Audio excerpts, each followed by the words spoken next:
Oh, Sarah, did you get the gift I sent you? The lobster must have been delicious, Karen continued. Yes, I replied. My eldest son ate it all by himself.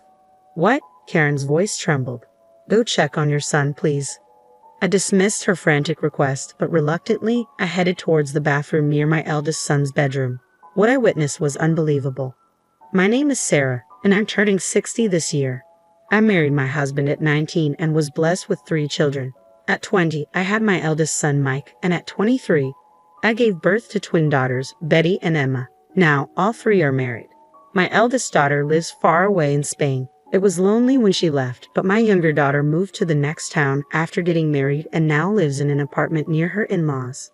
My eldest son's family has been living with us. It's a blessing to have them nearby. In this rural area, it's common for families to live with their eldest son, and multi-generational households aren't rare. The tradition of passing down the family home to the eldest son is still strong here. Naturally, we plan to hand our house over to Mike. My husband owns several properties. We have a decent passive income. We live modestly and happily, avoiding luxuries but affording gifts for our grandchildren.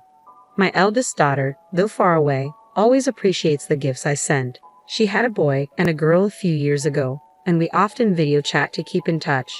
My younger daughter has a big family with 3 boys and a girl. She works, but her eldest recently started playing soccer, keeping her particularly busy. Sometimes we take care of her children at our house. My eldest son and his wife have a boy too. They live with us, but he doesn't talk to me much lately, maybe because he's in his rebellious phase. However, having many grandchildren and seeing them all healthy and well is my happiness. Living together brings its own set of challenges. In the past, a mother-in-law's word was law, and I never dared defy mine. She was strict. I don't want to be like that, but there are things I must teach. Living here in the countryside requires a minimum level of community and family interaction that my eldest son needs to know, or he'll struggle. That's why I asked Karen, my daughter-in-law, to help with things like arranging Christmas cards and gifts for Christmas and Thanksgiving. Since we own properties and my eldest son is set to inherit them, these relationships are very important.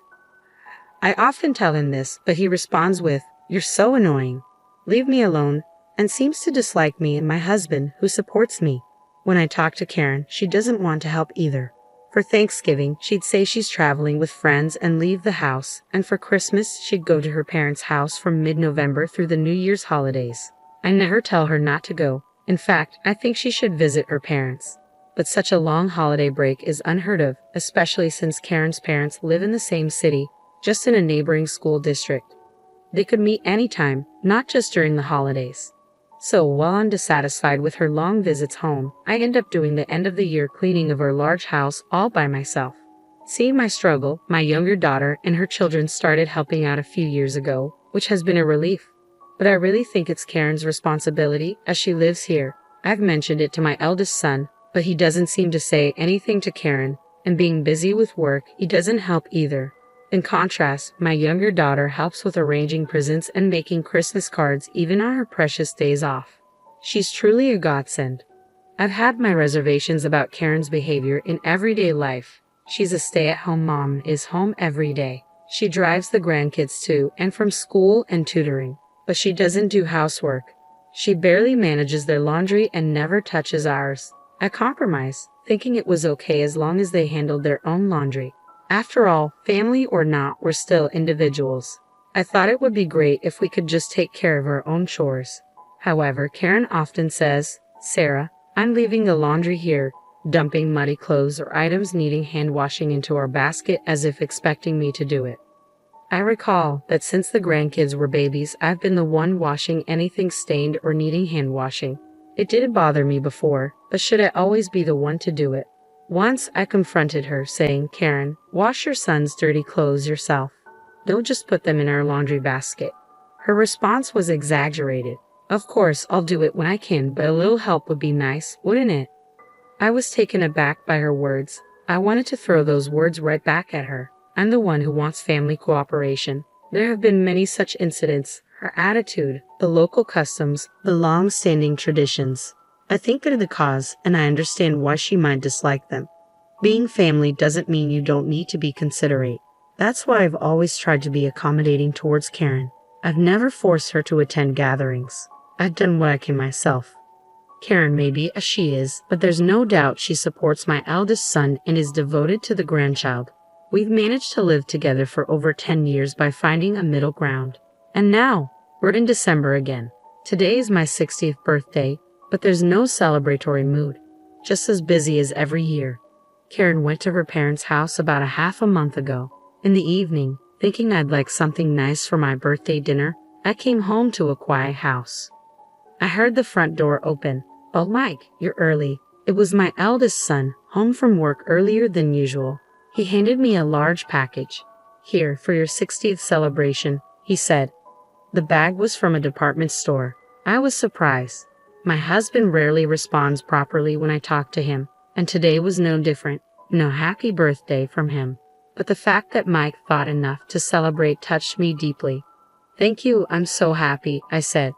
Mike gruffly acknowledged my thanks, then changed his clothes and left the room. My husband peeked in. "What's that?" he asked. "Just something," I replied. I went back to the dining room and opened the package. The moment I saw what was inside, I froze. "Quite a fancy lobster," my husband remarked with a wry smile. He knows I have a shellfish allergy, though it's not severe. Just some itching if I eat it. My eldest son should know too. But it's not an issue for cooking. He always loved lobster, so it's often been on our table. I only avoid eating it, so maybe he forgot. I felt a bit disappointed, but mostly, I was happy. With that in mind, I set the lobster on the table, which instantly looked lavish. I made a simple meal with some frozen mackerel I had. My eldest son returned after showering, and my husband then headed to the bathroom. "Such a magnificent lobster. Thank you," I called out to Mike from the kitchen. "Yeah," he replied shortly, then looked away and sat down at the dining table. "Let's all eat together." My son started eating without responding further. He's always been gruff and quiet, but it seems to have gotten worse since he got married. Maybe he doesn't like how I talk to Karen, so I've been keeping my distance from him lately. But seeing his eyes light up at the sight of the lobster was just like when he was a child. I was happy, hoping for a family meal just between us today. My husband returned, and both of us sat down at the table. However, I was shocked to see that the lobster was just a shell. "Where's the lobster?" I asked my son. "I ate it." "You're allergic, Mom," he said nonchalantly.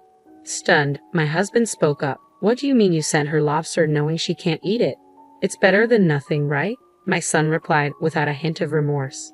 Feeling pathetic for being happy and saddened by my son's actions, I quietly finished my meal and retreated to my room. What's the big deal? Turning 60 isn't special. If I can enjoy it, that's all that matters, my son said dismissively. My husband scolded him, but I couldn't make out the words. After calming down, I came out of my room. My husband and son were still in a tense mood. "I'll thank Karen for you. She prepared it, after all," my son told me amidst the tension. "Why should Sarah thank Karen?" my husband yelled. "Enough, Henry. It's my fault for being happy about it," I said. My son, showing anger, left the dining room. Feeling sorry for my husband, who looked at me with pity, I silently started cleaning up. Then I showered and went to the bedroom alone, leaving my husband behind. Entering the bedroom, I saw a missed call on my phone. It was Karen. It was late, but maybe she needed something, so I called her back. "Hello, Karen." "Ah, Sarah, did you get the gift?" she asked. "Yes," I responded briefly to her question. "Was the lobster delicious?" I replied to Karen. "The thing is, I have a mild allergy to shellfish." Mike ate it all by himself. "What?" Karen's voice trembled. Then she suddenly sounded panicked. "Where is he now?" "I don't know, maybe in his room. It's been quite a situation." She sounded distraught. "Please, go check on him." "I won't." I refuse. "He'll come out if he feels remorseful." "It's not about that," Karen sounded frantic. "Just go quickly." Reluctantly, I headed to my eldest son in his wife's bedroom. It had been a while since he went to bed, and I assumed he was asleep. I knocked and called out, "Mike, are you sleeping?" There was no answer. "Seems he's asleep," I said to Karen, who was still on the phone. "I'll be right back," Karen said before hanging up. What was that about? I was about to return to my bedroom when it happened. "Mom," a pained voice called out, making me look up. "Mike." The voice was coming from the bathroom at the back of the second floor. The door was wide open, and I could see half of Mike's figure. "What's wrong?" I couldn't help but raise my voice. "Call an ambulance." Hearing my eldest son's pained voice, I called my husband and immediately phoned for an ambulance. I felt responsible. Honestly, that's what I thought. He must have caused himself gastroenteritis from overeating. After eating the lobster, he had even finished all the rice long after I had left the room. I got into the ambulance with Mike while my husband followed in the car. Despite it being night, the hospital examined him right away. Karen called, and when I told her we were heading to the hospital, she hurried over. Mike, she called out as she burst into his hospital room. For now, he was on an IV drip, going back and forth between the toilet and the bed, but the doctor said his symptoms should settle down with time. I left our son in Karen's care and returned home with my husband. It's overeating, his own fault, Henry said, echoing my thoughts. With Karen by Mike's side, there seemed to be no need to worry. We rested easy that night and went back to the hospital the next day. Food poisoning, the doctor informed us the next day. It seemed it wasn't just overeating after all. When asked if anything came to mind, I said we did eat mackerel yesterday. Mackerel? It could be anisakis. His symptoms have settled, so we can perform an endoscopy, the doctor suggested. That would be best. We need to know the cause. I agreed, but the mackerel had been frozen and thoroughly cooked. I couldn't imagine it harboring anisakis. As I pondered this, the doctor explained the situation to Mike. He agreed to the endoscopy and changed into the examination gown provided by the nurse. The hospital room was now just me, my husband, my son, and my grandson, Tom. Today happened to be a Saturday. My grandson, who was off from school, had come from Karen's parents' house early this morning. It's all because of the meal Mom made, my son said, glaring at me. I had no words to respond. Though not intentional, I felt responsible. Why are you changing? Karen, who had just returned, asked. Come to think of it, I hadn't seen her for a while. She must have been in the bathroom. I explained what the doctor had told me. Is he okay to have an endoscopy when he's feeling this sick? Karen voiced her concern. I'm in pain too and would rather not do it, but the symptoms aren't going away. It might be anisakis causing peritonitis. If it gets worse, it could even lead to surgery. And it's all because of Mom, my eldest son said, his voice filled with frustration. Hearing his words, Karen also looked at me. But that mackerel was frozen. Anisakis should be okay if it's frozen right, and it was well cooked, I protested. But look at me now, my son shouted angrily. Mom, is what you just said true? Asked the nurse who entered the room. It was a relief to see her. It was my daughter Emma, who worked at this hospital. We had informed the hospital yesterday that we were Emma's family. Having come to work, Emma must have heard from someone and come to check on us. Good morning, I greeted my daughter. But is it true about the mackerel being frozen? Emma asked. It's true. It was properly frozen, I confirmed. Upon hearing this, Emma hurried out of the room. Shortly after, the doctor returned and asked for confirmation. Sarah, I heard the mackerel was frozen. Is that true? I nodded. Then the likelihood of anisakis is extremely low. Anisakis are fine if frozen. Eating that wouldn't cause food poisoning. Did you eat anything else that might be of concern? The doctor asked. His words made me ponder. I had thought it was all because of the mackerel I cooked. I thought again. Yesterday, we had mackerel soup and sautéed spinach. My husband and I ate it too, but we feel fine. Then I remembered something. Oh, but my son ate lobster alone, I said. I didn't miss the change in Karen's expression at my words. Come to think of it, Karen had been disturbed the moment I mentioned yesterday that my eldest son had eaten lobster. She was the one who had urged me to go to the bedroom in a hurry. Thanks to her, I found my son in bad shape in the bathroom. Karen, do you know something? I asked, my eyes narrowing in suspicion. I asked, my voice stern. Karen stiffened. Karen, my son also called out to her. Karen fell silent. At that moment, their son Tom stopped playing his game and said, Is that the lobster Mom bought a month ago? A month ago, my eldest son, my husband, and I all turned our gaze to our grandson. Yeah, the one I've been keeping in my room for a month. I took it with me when I went back to Grandpa's house yesterday and gave it to Dad, Tom explained. His words made me turn pale. My eldest son questioned Karen. What do you mean? Wasn't it bought yesterday? Karen began to speak. So what? You're the one who said you'd send lobster for her 60th birthday celebration. That's why I bought it when it was cheap. What's wrong with that? Why were you hiding it in Tom's room? My eldest son yelled. You said Sarah was being annoying and it was just to irritate her. I thought a little stomach pain would do. I wouldn't eat something I'm allergic to just to spite her. I said, my voice trembling with disbelief. Listening to their argument, my husband seemed completely enraged. Both of you were to blame. Apologize to Sarah. My husband's yelling echoed in the hospital room. I calmed him down. It was clear that both had acted with malice. We can't keep them in our house anymore, I declared. They stopped their arguing. I'm sorry, I went too far, my eldest son apologized, confused by my calm demeanor. Right, I can't even think of you as my son anymore. Leave the house once you're discharged, my husband added firmly. Please wait, Henry. I'm really sorry, Karen collapsed on the spot. In the end, Mom was fine, so please forgive us, my son said, trying to gauge our reaction, but forgiveness was not in my heart. Take care, then, I said. That was all, and we left the hospital, leaving the two behind. According to my daughter, they continued to blame each other after we left. Mike, Karen, calm down, Emma tried to soothe them, but the fight didn't stop. Tom, fed up with his parents, returned to our house first. I hadn't even noticed his return since he went straight to his room. The atmosphere between Karen and my son remained hostile even after his discharge. Karen stopped washing my son's clothes, and of course, I had no intention of doing it either. Eventually, they got divorced. Karen left our house with Tom. She had often stayed away for long periods and was absent when needed.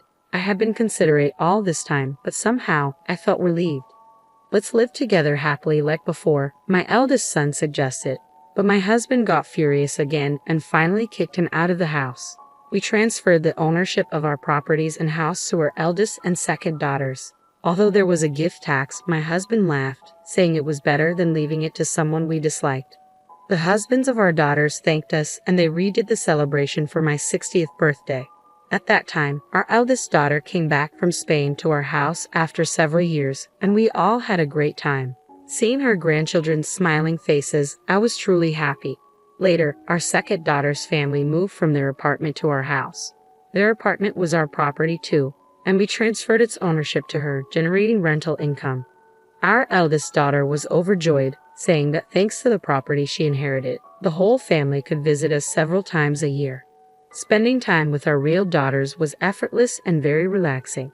The family grew larger, and my husband seemed happy. Although I sometimes had to be careful around my second daughter's husband, he was a kind man who always looked after us. Honestly, I still can't forgive my eldest son and my ex-daughter-in-law, nor do I intend to in the future. But my eldest daughter taught me something. There's a Spanish proverb, living well is the best revenge. Don't you think it's a good saying? Betty said with a smile. Yes, it is, I smiled back. If there's any revenge to be had, it's for my husband and me to live happily.